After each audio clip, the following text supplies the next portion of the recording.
This upcoming running back class is absolutely insane. We'll tell you why in this episode of the Locked On Dynasty Football Podcast.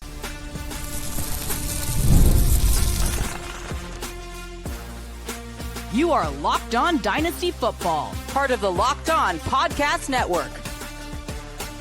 Your team every day. Here are your hosts, Mosher and Kate Magdziuk. Welcome back to the Locked On Dynasty Football Podcast, part of the Locked On Podcast Network, your team every day. We'd like to thank you for making us your first listen of the day. Today's episode is brought to you by FanDuel. Right now, new customers can get $200 in bonus bets when you win your first $5 bet.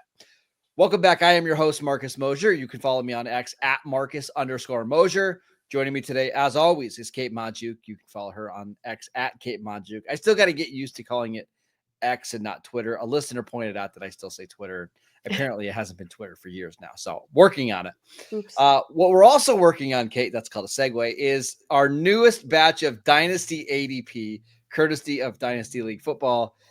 On Monday's show, we talked about some of the veterans that are the biggest risers and fallers. And today I want to focus on the rookie class, because we have some startup ADP. And one of the things that's so interesting to me are how many running backs are being valued as top 20 guys already, with the draft still a month away. What are your thoughts? This is rich, Marcus. The ADP is very generous toward the rookie running back. So Ashton Jeanty, we have talked about Boise State running back Ashton Jeanty quite a bit on this podcast. And we are already said he is a top 5 dynasty running back before he even is wearing an NFL jersey. That is the type of player he is. We think, from a skill set standpoint, like he's going to fit in wherever he fits in. He's going to be able to carry the ball. And you and I have been even more aggressive than that. We've said after Jahmyr Gibbs and Bijan Robinson, he's the next guy that we would want.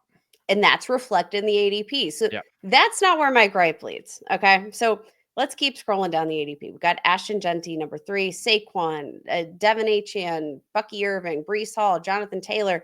At RB9 is UNC running back Omarion Hampton, who, again, as a podcast, I think we've been pretty bullish on. But a top 10 dynasty ranking at the running back position before he even has a jersey, that feels a little bit rich. And then, Marcus, it doesn't even end there. Well, Can we stop there real quickly? Because I've been having a problem with Hampton a little bit, where we did his profile a couple of weeks ago. We really like him. He's an all-around good running back, but I don't think please tell me if you disagree. I don't think he's a special running back. And I think special running backs are the ones that get drafted inside the top 20 of the NFL draft. We've seen some mock drafts from really connected people like Mel Kiper, Daniel Jeremiah, putting him inside the top 15, sometimes even inside the top 12. I don't understand that. And my fear is for Hampton that he could end up being drafted somewhere high, but also getting into a committee a little bit early on. And if that's the case, if you're drafting him at RB9, that just seems highly aggressive. It does seem highly aggressive. I do think what is kind of interesting, though, again, is the names. All the names kind of around that range have some question marks. We talked about Breece Hall as one of the biggest dynasty losers on Monday's show. He's being drafted just 2 spots ahead of Hampton there. Behind him, you've got Kyron Williams, James Cook, Christian McCaffrey. Like, all of those guys, I think, have reasonable question marks that if you are a believer in Omarion Hampton, I mean, back-to-back seasons with, 1,500 rushing yards, 15 touchdowns. We know his production profile is solid. We know he's, got a nice sized frame. We know he's a good running back, I think, with a relatively safe floor. So I can kind of get Omarion Hampton being in the mix here, especially if he earns that, I don't know, top 15, top 20 draft capital in the actual NFL draft. Yeah. All right, let's keep moving, because I want to come back to Hampton on another episode, but let's talk about the rest of the class, because we knew that those 2 guys, Jeanty and Hampton, were going to be ranked pretty high. I was shocked to see how high the other 3 running backs are being ranked. Travion Henderson, RB13, Quinshon Judkins, another Ohio State running back, RB17. Kind of wild to have 2 running backs, same draft class, same college, both being drafted inside the top 17 before they've even, again, put on an NFL jersey. And then we've got Iowa prospect Caleb Johnson at RB19. So again, that is six running backs in the top. Or 5 running backs, right? Sorry, 5 running backs in the Yeah. top. My brain, Yeah, that's guys. right.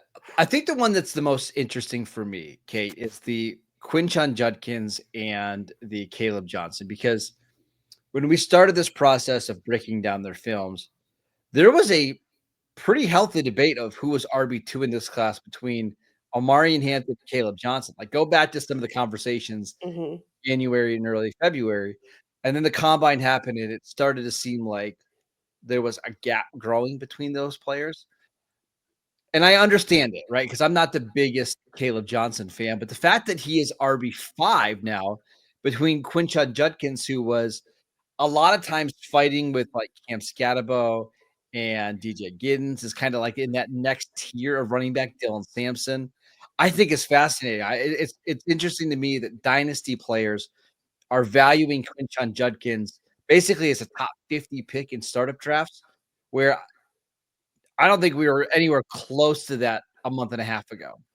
We were not. And I think a big part of that probably just has to do with more of Caleb Johnson falling and the fact that, I mean, Quinshon Judkins, let's talk about that combine performance. Had an absolutely stellar combine. Our big gripe about Quinshon Judkins when we took a look at, just the general player, we knew he had some upside. He played in the SEC, the Big Ten. He was productive, 3 seasons consecutive of 1,000+ rushing yards. Like, we knew he had some upside. I think the question was like, how is he going to test? And he tested off the charts: 79th percentile 40-yard dash, 87th percentile 10-yard split that shows that explosive playmaking ability, 90th percentile with a 39.5-inch vert. Like, that was shocking, I think, to most people, because we look at TreVeyon Henderson as the more explosive athlete, the better athlete overall, and that shows up on the tape. But Omari and Hampton showed he's got it too. And I think that's what's really affecting that. Caleb Johnson, on the other hand, didn't show that kind of upside from an athletic standpoint. So I think, that's where we're seeing the shift. That shift started at the NFL Combine. I wanted to talk about TreVeyon Henderson really quickly because I'm a big fan of his game, but RB13 feels high to me right now pre-draft because he's somebody that played 4 years at Ohio State. He has a lengthy injury history. We're already hearing some stuff about, hey, maybe he couldn't be the workhorse guy in the backfield. Maybe you want to limit his touches. And I know there are people that are screaming and saying, hey, he could be the next Jahmyr Gibbs. I just don't think he's that type of player. I don't think he's as physically gifted as a No, and Jahmyr he's a good athlete, but Gibbs moves differently, right? Yeah. So if we're talking about a top 12, top 13 running back that you're concerned about with the injuries, you're concerned about the usage. And can I look at just some of the other running backs that are going in that range, like a James Cook or a Josh Jacobs, and I feel like I would just rather gamble on those guys. Again, I really like TreVeyon Henderson. I'm a big, big fan, but that feels a little aggressive to me right now before the draft. Maybe he lands in the perfect situation in the NFL draft and it changes, but I think it's more likely that he ends up in a committee than not once we get to April. I think that's 100% fair. We have never seen a collegiate season from TreVeyon Henderson where he has had 100 or more than 183 touches. Rush attempts. He had 183 rush attempts as a true freshman breakout. We love that. You love to see it. It had over 1,500 scrimmage yards, 19 touchdowns that year. But again, we don't have any proof of concept of him as a workhorse running back. Quinshon Judkins, on the other hand, yes, he split time with TreVeyon Henderson in this Ohio State offense in 2024, but we have a proof of concept that he can be a bell cow running back. He had back-to-back seasons with 270 plus rush attempts at Ole Miss before transferring to OSU. Like, we have the proof of concept there. We see the athleticism. I just don't know that the more I'm kind of processing what I think TreVeyon Henderson's role looks like at the next level, is he physically gifted enough to do with, do as much with as little as a Jahmyr Gibbs? No, I don't think so. Who do I think is more likely to take on a more substantial workload at the next level? It's Quinshon Judkins. So for Travion Henderson to be the biggest riser of this group feels tough. It's tough. But again, maybe that's a little bit of a product of some of the names around him. Chase Brown. Like, I don't feel good about Chase Brown right now as a because it feels bona like fide the starter. Bengals are absolutely a team that could draft another running back this year. Absolutely. Tyrone Tracy, like, again, 25-year-old running back who I like Henderson better. I like Henderson better. Like, there are a lot of names in this range that I'm just like, oh, well, Yeah. I guess I would prefer Henderson over all these guys. Really quickly, because we gotta go to our next segment. Yeah. I think some of the value here is like on the running backs that are in like the 3rd and 4th tier.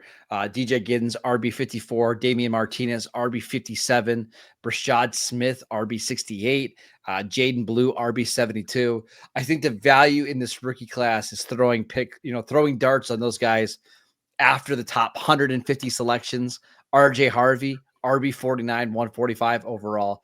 I think that's the value in this class. We'll continue to talk about the rookie running backs almost every day leading up to the draft. But, Kate, I want to talk about the tight ends, Tyler Warren and Colston Loveland, because we speculated last week that we thought these are 2 of the top 7 or 8 tight ends in dynasty leagues right now. What does the ADP say? We'll get into that next.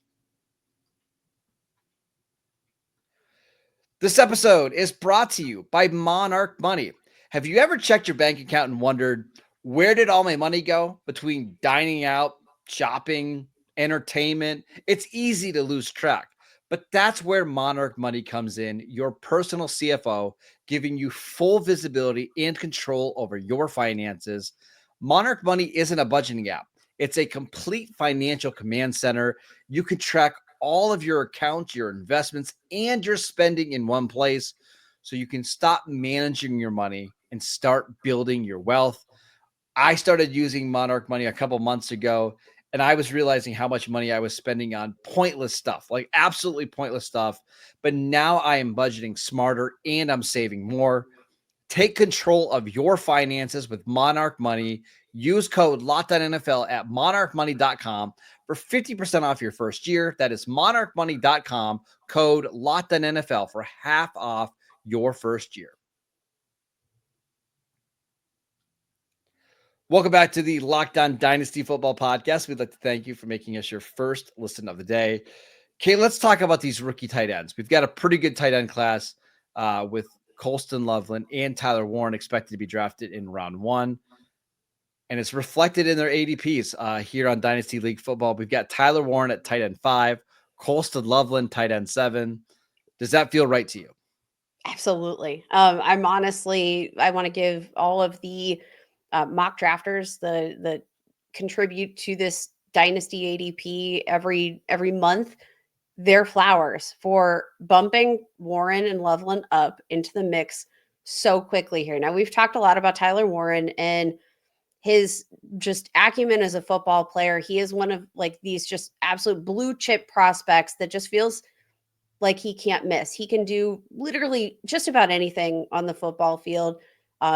He's a very well-rounded tight end that like day one can be an immediate contributor. He can block. He can do the dirty work. He can, run the routes. He can do a little bit of everything.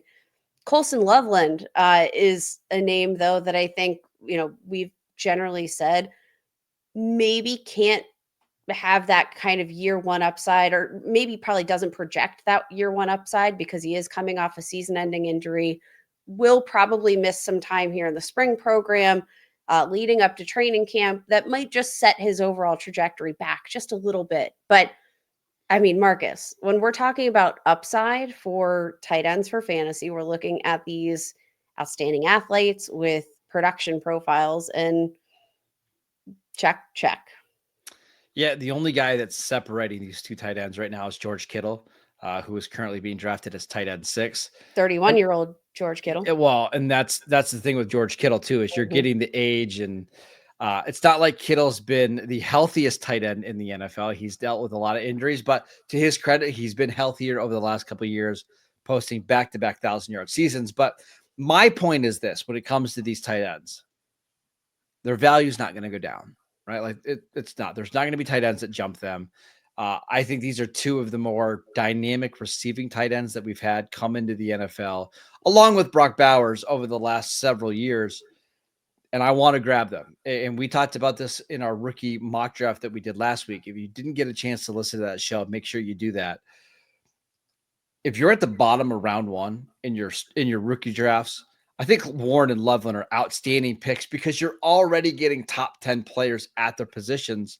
There's just not very many guys out there that you can draft that are instantly going to be that valuable. Now, I do think something that is interesting. So there have been a number of tight ends, younger tight ends that we've had certain levels of excitement about. We had Sam Laporta. Dalton Kincaid was a name that I think a lot of us were very excited about. Hasn't necessarily panned out at this point. Kyle Pitts. Still tight end. Think about Kincaid though, Kate, as it has not been great, right? It's been pretty disappointing. He's still being valued as tight end 10 right now. Absolutely. Kyle Pitts still tight end 11. For anybody who maybe has made some like investments in a younger tight end who's been burned, what can you say about a Tyler Warren, about a Colston Loveland that is going to make us feel a little bit better about maybe having been burned in the past? Why should we jump back in the pool with these two rookies? I think a lot of this is injury based, right? Like Kyle Pitts had 1,000 yards as a rookie in Atlanta, which was only the second time in NFL history that a tight end had 1,000 yards as a rookie. The other one was Mike Ditka, Hall of Fame tight end. And then he got injured. He's just never been the same after the injury, right? This is like the conversation we were having about Breece Hall on Monday. It's really hard to predict these injuries because I think if Breece Hall were to stay healthy from what we saw in his rookie year, and we're talking about easily a top 3 dynasty running back, easily. So Dalton Kincaid's been a little bit harder. He's also dealt with some injuries, including a knee injury. I think played through a torn PCL this year. But I think that's just a situation of he's in an offense that has so many different weapons and a quarterback that likes to use all those weapons. Maybe things will change in year 3, but you mentioned Sam Laporta. That was a second round pick that ended up becoming he's tight end 2 right now and tight end 3. Trey McBride was somebody who was a second round tight end. He's obviously worked out well.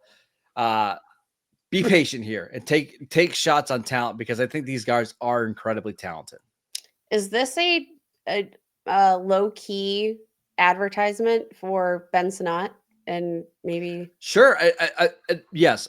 We'll see about Ben Sinnott because of second round tight end out of the 2024 class with the Commanders, by the way. For those of you unfamiliar with Ben Sinnott, has that nice, blend of athleticism, collegiate production. Mm-hmm. Didn't break out as a rookie, but maybe one of these interesting post-type sleepers if we're ready to dip our toes into the water for these really young, athletic, productive tight ends. We know this is a position that historically takes some time to develop. And I think Brock Bowers and Sam Laporta being this productive as rookies, maybe that doesn't help this narrative, right? But it's been generally true over the last 10, 20 years. And I look at somebody like David Njoku, who has kind of slowly gotten better every season. It did not happen right away for him. And Kate, I'm even looking at some of the other tight ends like Isaiah Likely. It's taken Isaiah Likely a little bit of time. It's taken Dallas Goedert some time. Somebody even like Cade Otton, who's not a superstar tight end. Cade Otton really didn't give us anything the first 2 years of his career. And now he's kind of starting to develop into a more reliable weapon. So for these tight ends that maybe you took early in your drafts, be patient because I think this is just a position that requires it. Yeah, we definitely see, the age is just a number at the tight end position, generally speaking, because as long as you're, staying healthy, etc., that's usually when we start to see that maybe 26, 27, 28 season. That's when we really see the ball start to get rolling at the tight end position in terms of maybe some more of that receiving production and they become more complete players. So patience, I think, is definitely a virtue. Yes. Let's talk about the rookie receivers. This is not a great receiver class by any stretch. But what do dynasty drafters think about it? I'll tell you next. This episode is brought to you by FanDuel. March Madness is here. We're getting close to the end, but FanDuel is giving you the chance to get in on the action like never before. Right now, new customers can get $200 in bonus bets when your first $5 bet wins. That's 200 extra bucks to use on everything from buzzer beaters to Cinderella stories to even who's cutting down the nets at the end of the tournament. I've got my eye on Auburn. You can't really call them a sleeper because they're a number 1 seed, but that's the team that I'm backing the rest of the way. And FanDuel makes it easy to pick them with spreads, totals, and game props. And with tournament games happening almost every day, there's always something fun and exciting to bet on. Plus, the FanDuel app is so simple to use. And when you win, you get paid instantly. No waiting around. So visit FanDuel.com and get in on the college hoops action all tournament long. Welcome back to the Locked On Dynasty Football Podcast. We'd like to thank you for making us your first listen of the day. For your second listen, check out the Locked On NFL Draft Show with Damian Parson and Keith Sanchez. Now that the season is over, get the latest draft rankings, rumors, and news every day, and find Locked On NFL Draft on YouTube or wherever you get your podcasts. Okay, let's talk about these rookie receivers. As you would expect, it's pretty hard to get inside the top 15 as a rookie at receiver unless you are the Marvin Harrison, the Malik Neighbors level prospect. But our first receiver is Tet McMillan, wide receiver 20. Does that feel like the right range for you? It feels a little low for me, I think. Now, in general, I'm looking at this rookie class. It's kind of bonkers that we only have 2 rookies inside the top 30 in Dynasty Startup ADP right now. Maybe that's going to change with landing spots, but I do think it's just a testament to the class in general. I do think that Tetero McMillan, wide receiver out of Arizona, he has a lot of upside given his size, height, weight, play strength. He's got a lot to like that I think is conducive to top 20 upside. Is that fair? Yeah, I think so. I think he projects as a top 20 receiver.